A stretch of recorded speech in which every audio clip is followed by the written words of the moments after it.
Hey everyone, today I want to address something extremely serious and heartbreaking that recently came to light: Atul Bengaluru's case. This story deeply disturbed me and it's been on my mind for a while now. It's time we talk about men's mental health, something society often overlooks or outright ignores. From a young age, boys are told to man up and suppress their emotions. This mindset is so deeply ingrained in our culture that many men struggle to process their feelings or even recognize them. As a result, emotions that go unaddressed can fester and manifest in destructive ways like aggression or even domestic abuse. Only a small fraction of men manage to channel these emotions constructively. But sadly, society as a whole is reluctant to acknowledge this as a problem. Men have emotions too. If we want them to grow stronger, we need to teach them how to navigate their feelings, to give their emotions direction and purpose. What's worse is the harmful propaganda surrounding the idea of masculinity, which often misleads young men.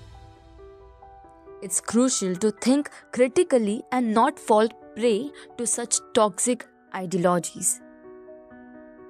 And to my fellow women, we need to be mindful of how we use our voices and rights. Feminism was never meant to degrade men or misuse laws against them. It was created to ensure women have equal rights, not to perpetuate harm. When women misuse laws meant to protect them, it causes untold damage, not just to the men targeted, but also to the broader movement of equality. Let's take a closer look at the recent case of Atul Subhash. Atul, a 34-year-old Bangalore-based techie, tragically ended his life in December 2024. एक common sense है He her left किसी को पता behind a होता है कि 24-page note evidence जो है क्रॉस and एग्जामिनेशन a के पहले 90-minute video where he detailed the harassment he faced from his estranged wife, Nikita Singhania, and her family.